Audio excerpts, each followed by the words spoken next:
Welcome to another episode of Last Week's Comics Today. I have a decent sized stack of books here. We're going to start this week with The Brood. This is from the World of Minor Threats. And so this issue focuses on one of the children, and based on how this ends, the preview, the ad for next issue, we're going to have a focus on one of the other children next issue, and then presumably issue 4 will be the other son.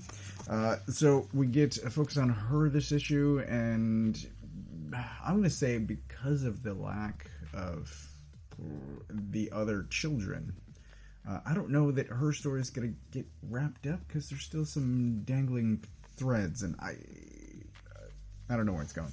If there's like, here's the thing, I can't remember. If it's a 5-issue series, then so this is issue 2. We'll get the other 2 children, and then we'll get presumably, like I said, a wrap-up issue. But yeah, it's her, it's her father, it's what's going on with her life, and some other characters that we hadn't met before. And I just don't know if any of this is going to come back. It's hard to tell. If it's a 5-issue series, I expect all of this will get wrapped up in issue 5. If it's a 4-issue series, then I have no idea what's going to happen. But it's well told. Secrets come out, and I enjoyed it. This did not shit the bed the way the Barfly spin-off miniseries did with its 2nd issue. I'm enjoying this. I think I'm signed up for all of it, but it's a great continuation of what was an interesting and great spin-off from Minor Threats. World's Finest, issue 35, and honestly the best thing that happens here is on the final page, because this is, it says 20,000 Leagues Under the Sea, which is wrong. It's misleading as all hell. But whatever. It is Atlantean focused once they get there, because there's a baseball. It's like 2 pages of baseball initially. And so we get Batman and Robin just in face masks and whatever that is supposed to be. There's some knee pads, and I guess that's enough to allow them to do a bunch of stuff underwater because the Batarang is now whatever, man. Whatever. They are deep underwater, and I guess that's enough. Skin tight suits and a full mask is enough for them to survive and function. Whatever, dude. Whatever. I'm going to show you the last page, because that is the most interesting thing that's happening here. There's a bunch of other, like, political Atlantean shit, and there's sort of there's something going on. But here's the interesting thing. The Floronic Man... Floronic Man. So he is doing shit underwater, and that, I think, is more interesting. That one page is more interesting than the entire rest of the book. It looks nice. It is stupidly ridiculous. Hopefully, yeah, I hope this isn't one of the longer arcs. I hope that whatever has been started here wraps up next issue. Looks great. Story is stupid as hell. Standstill, issue 6, and we've still got art by someone other than Andrew Robinson, which disappoints me. This, I thought, last issue, and again, I don't generally pay that much attention to solicits for a series that I'm enjoying because I don't want to spoil things, but, you know, I thought I was going to get 8 issues of Andrew Robinson, and that's not what happened, and I'm not complaining. I don't think this guy sucks. He's just not Andrew Robinson, which is where there's a whole sequence about drugs in him, which is just what I was expecting. And the other thing, after last issue, I'm like, oh, well, it's gonna be this artist when we're focusing on this character, which is also not what happens, because we get a long sequence with this guy and what's going on with him, and he, at this point in the story, has essentially taken his revenge. It seems like he has run out of things to do, and it's just getting wasted. Which is fine. I don't... It would have been nice if the whole thing were Andrew Robinson. So anyway, this character gets introduced, and the other thing... More spoilers. So the government is aware of the time travel device. They send this guy because they know that this other guy has created a second one. It's right there on his hand. Wrist, I should say. And so this guy shows up to steal the thing, except I thought a couple of issues ago when him and the woman created the second one that was like embedded into his arm because it's functionally different than the original one because they don't have all the same materials, and he just casually takes it. And I'm like, I didn't think that was possible. So now this guy has it. And I additionally thought that a couple of issues, maybe last issue, that Riker and this blonde guy were in the desert and there were a bunch of bombs that were about to go off. And like, how does this jive with what else has happened? I'm just confused. I'm confused about every aspect of it. The art, the story timeline, how the device works, and whether or not it's actually embedded in his arm. And like, I don't know. It's, despite the last 45 seconds of me complaining, like it's still good. I'm still enjoying it. Standstill is a great book. I will more than likely wind up buying the trade once that comes out because I do enjoy the story. I hope things get explained because I currently don't understand what's happening. G.I. Joe issue 3, I guess, so there's something surprising in here as well. So we get some clutch stuff happening within Cobra, and Cobra is like really established. I mean, look at the size of this base. There aren't many people for the amount of room that they're taking up, but that's huge. Anyway, we get some of that. We get some stuff happening at the Joe base. We get this moment here, and where's his face? This right there. It's pretty incredible. And then the fight that started last issue. We've got both Baroness and I think it was Stalker that are my stand-ins this issue, saying the things that I wish, that I was saying, and then suddenly it's the character saying it in the story. But Baroness is like, you're just gonna let this happen? And Stalker's like, you two need to straighten your shit out, because this is not acceptable. And so they wind up, because of last issue, like, they didn't even know Cobra existed. And I guess, yes, if I thought about it, then sure, they don't know. But it's still kind of surprising. So, I guess I just hadn't put the pieces together, because the stories have been separate, but we as the audience have been reading it, or had the ability to read all of it. I dropped 2 of those miniseries, but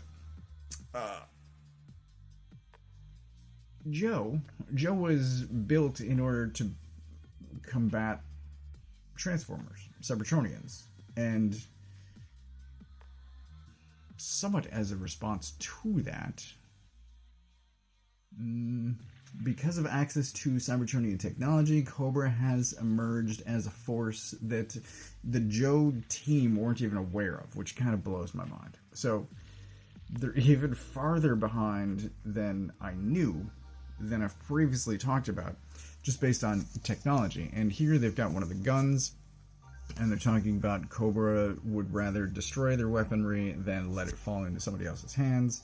And that makes sense to me. It's just, it blows my mind that they didn't even know Cobra existed. They knew about Destro and Mars. They're so far behind. And they have so much to catch up. Anyway. It's a well-done issue. It's a well-done issue. And final page, we get these 2 guys. So, that's something to look forward to. It's enjoyable. I did enjoy the second issue more, but this is well done. I enjoyed it. FML issue 3, and this is exceptionally well done. The story, the art, all of it is incredible. This is probably going to be a runner-up for Pick of the Week, because there's something else that just blew my mind.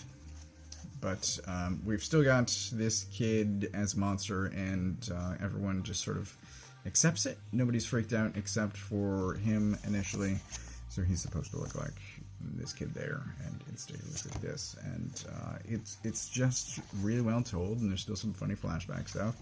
And there is, I don't think I've talked about this in a while. It would have been back in issue 1, I think this first came up.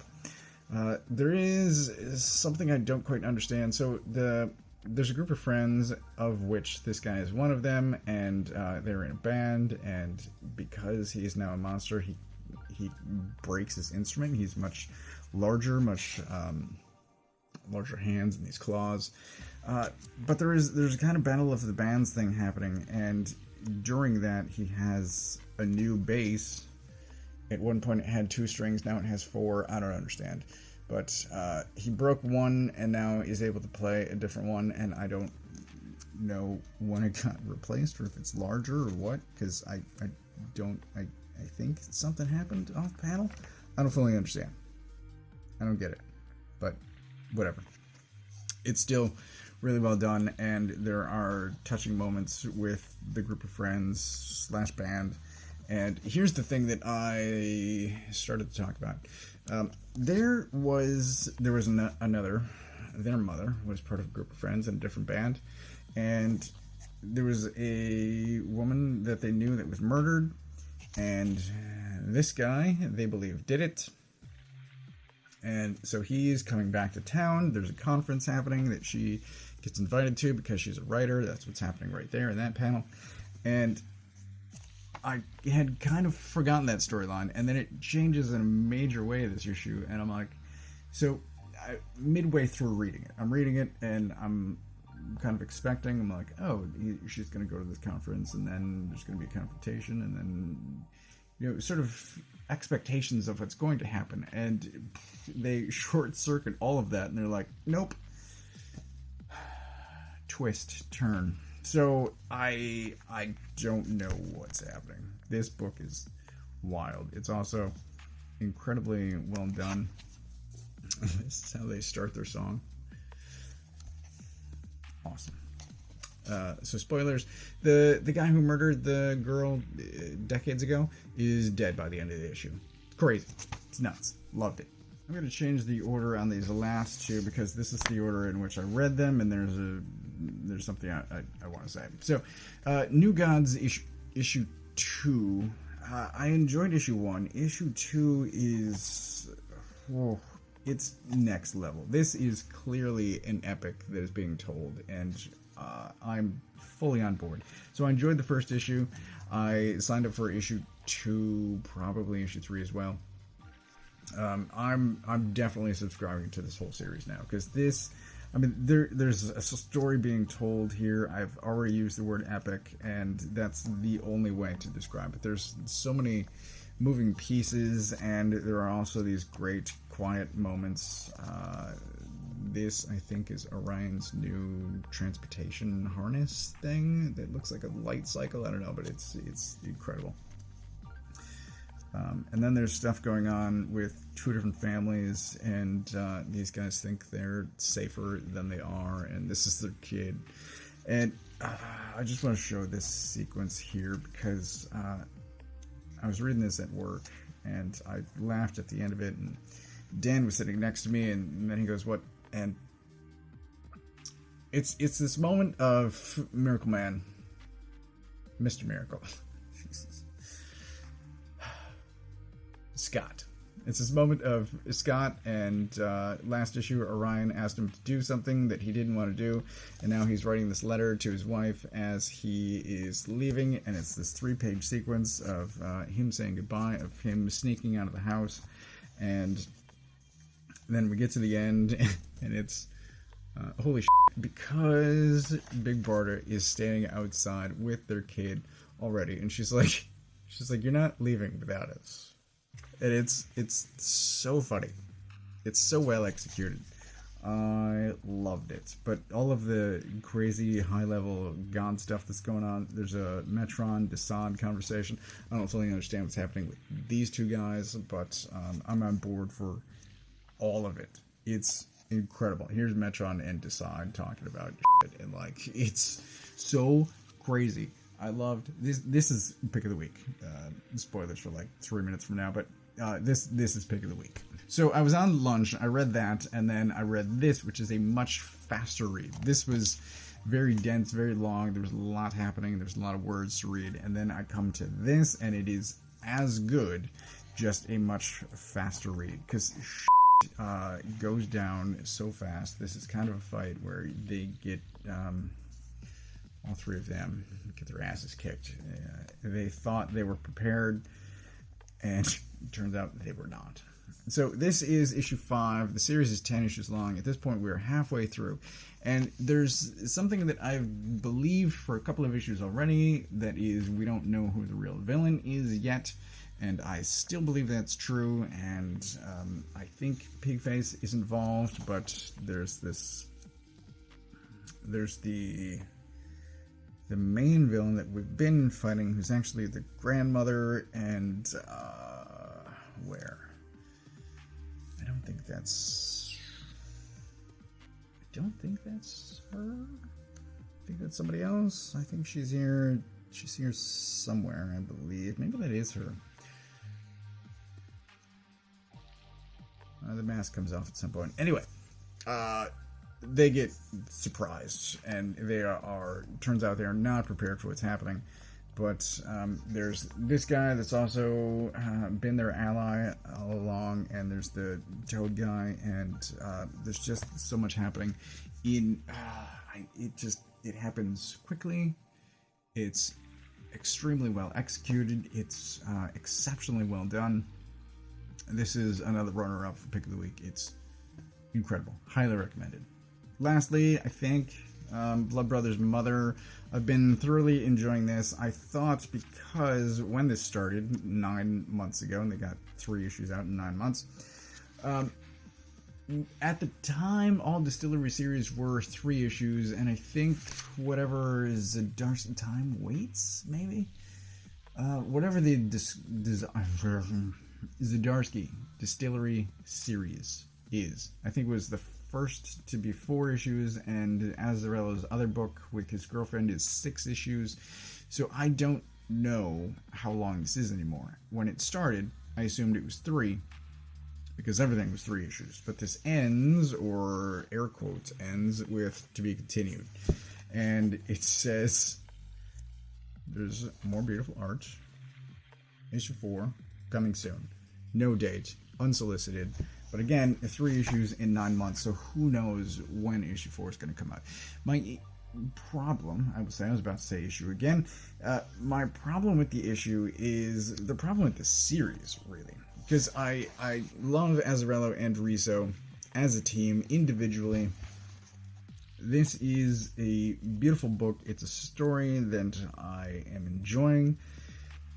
The problem I have is the gap between issues is so hard to remember what is happening, who these characters are. I know who the brothers are.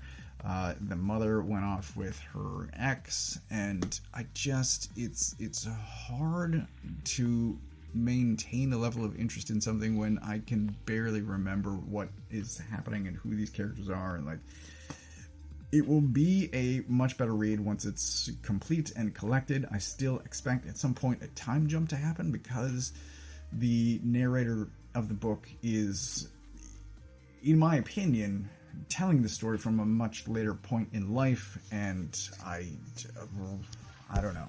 I don't know, man. Riso in color is excellent. Azzarello, gross. Azzarello is still an incredible writer. It's excellent. It's just hard and frustrating, and it will read much better once it's complete. Lastly, I brought this up in, I think, last week's video, and I don't think this is getting a separate video because I just don't think I have enough to say about it. What I will say, however, is it looks great. The story is interesting. The issue that I have here, however, is the main character is unlikable. It's very surprising. So it's these two dudes. this guy here, and then this guy is a priest that is chronicling his story. And that gets explained here a little bit, as long as what the current mission is. He's been hired by this guy, they have the past, it doesn't matter. But like page 2, he's insulting the priest, and I'm just like, that is a bold move. And he does it again later, and just, he's kind of a dick. And I'm like, why would you make your main character unlikable? I don't understand that choice, but I will probably get more because it looks gorgeous and the story is interesting. You could get Headlopper. You could get Headlopper and get kind of the same thing with a likable main character. It's an odd choice. I don't fully understand it, but I did enjoy it. It's just odd choice. So that is everything that I got and or read this week. New Gods is pick of the week. The Moon is Following Us is amazing. This is also runner-up for pick of the week. And is that it? I guess that's it. So that's everything that I got this week. I enjoyed all of it, but these three is so much more than the rest. And New Gods is just next level.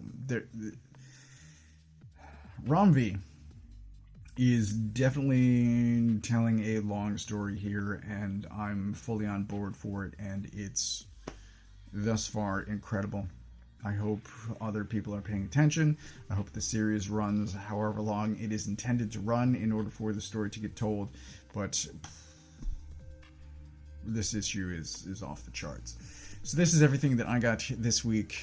As always, I get my books from a local comic shop. If you don't know where yours is, you can use this URL to find the one closest to you. Thanks for watching.